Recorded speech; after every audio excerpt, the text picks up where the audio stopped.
உலகத்தையே புரட்டி போட்ட வெறும் 272 வார்த்தை. அந்த வார்த்தையை சொன்னவர் செத்து 150 வருஷம் ஆச்சு. நம்ம தான் விட்டபாடு இல்லை. வெள்ளையா இருக்கிறேன் பொய் சொல்ல மாட்டேன்னு ஒரு குரூப் சுற்றுவாங்கல்ல, வெள்ளையா இருக்கிற நாங்களாம் ஆள பிறந்தவங்க அப்படின்னு அமெரிக்காவோட தென் மாநிலங்கள்லாம் சொல்லுது.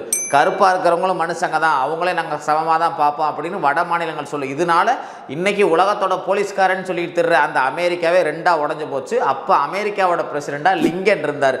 அவர் கருப்பாக இருக்கிற மக்கள் வந்து அடிமையாக இருக்க வேணான்னு அவர் நினச்சிக்கிட்டு இருந்தார். ஸோ தென் மாநிலங்களுக்கும் வட மாநிலங்களுக்கும் சண்டை கட்டி நாடுறாங்க. அப்படி நடந்த சண்டையில் தான் கெட்டில்ஸ்பர்க் அப்படிங்கிற இடத்துல கருப்பாக இருக்கிறவங்களுக்கு ஆதரவாக இருந்த அமெரிக்க படை போரில் ஜெயிச்சிருச்சு. அந்த போரில் இறந்த தியாகம் செஞ்ச நபர்களுக்கு ஒரு நன்றி செலுத்துகிற விதமாக என்ன பண்ணாங்கன்னா ஒரு சொற்பொழிவு நிகழ்த்தலாம் அப்படின்னு அமெரிக்க அரசு முடிவெடுக்குது. அந்த சொற்பொழிவுக்கு கூட லிங்கனெல்லாம் பெருசாக யாரும் கண்டுக்கலை. அந்த தேதியில் ரொம்ப ஃபேமஸாக இருந்த சொற்பொழிவாளரான எட்வர்டு எவரட் அப்படிங்கிறவர் தான் என்ன பண்ணாங்கன்னா, வாங்க தலைவரே உங்கள் ஸ்பீச்சை கேட்க தான் எல்லாரும் கூடி இருக்கும் அப்படிங்கிற மாதிரி அவரை இன்வைட் பண்ணாங்க. அந்த ஆள் பார்த்தா என்ன பண்ணுறேன் அப்படின்னா, இல்லை நான் ஸ்பீச் ரெடி பண்ணணும், அந்த ஸ்பீச்சுக்காண்டி எனக்கு டைம் கொடுங்கன்னு சொல்லி டைம் கடத்தி கடைசி நவம்பர் மாதம் கொண்டு வந்துட்டாப்புல.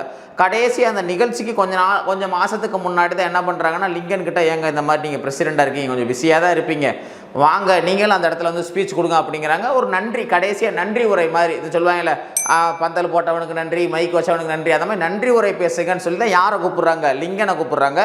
ஓகே, அன்னைக்கான டேட் வந்துருச்சு. என்ன பண்ணுறாங்கன்னா, அந்த எல்லாரும் 15,000 மக்கள் இருக்காங்க, நிறைய கவர்னர் இருக்காங்க, ரிப்போர்ட்டர் இருக்காங்க, எல்லாரும் இருக்காங்க. யார் வர்றா அப்படின்னா நம்ம அந்த எட்வர்டு வர்றார். ஆத்திரியா சொற்பொழிவு ஆற்றிக்கிட்டே இருக்கேன். 1 மணி நேரத்துக்கு மேலே பேசுகிறேன். கிட்டத்தட்ட 14,000 வார்த்தைகள் அதாவது அவர் சொன்னதாக சொல்கிறாங்க. சரி ரைட் ஓகே முடிஞ்சு போச்சு. எல்லாரும் வந்தது யாருக்காண்டி, அந்த எவர்ட் அவர் பேசுகிறதுக்காண்டி. முடிய போது கடைசி அப்போ பிரசிடெண்டாக இருந்த லிங்கன் வர்றாரு.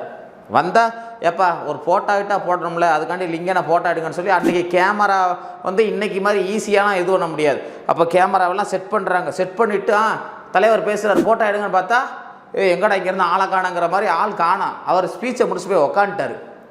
அப்போ அவர் பேசினது தான் வெறும் 272 வார்த்தை.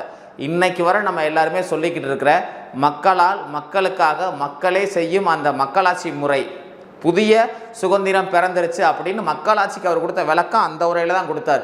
அதில் அவர் என்ன பேசினார் அப்படின்னா, இந்த இடத்துல அந்த வீரர்கள் செஞ்ச தியாகத்தை நம்ம நினைக்கணும். நம்ம நினைக்காட்டியும் பரவாயில்ல, இந்த மண் அதை ஞாபகம் வச்சுருக்கோம். நம்ம பேசுகிற இந்த பேச்சு இந்த சொல்லலாம் மறந்துடுவாங்க, ஆனால் அந்த வீரர்களோட நினைவை ஞாபகம் வச்சுருப்பாங்கன்னு அவர் சொன்னார். ஆனால் வரலாறு என்ன பண்ணுச்சு, அவர் பேசின அந்த ஸ்பீச்சை தான் ஞாபகம் வச்சுருக்கு. யாரா அந்த எவர்ட்டு, அவன் யாருன்னு கூட ஒரு வயலுக்கும் தெரியலை. ஆனால் அவன் தான் அன்றைக்கி சீஃப் கெஸ்ட்டு.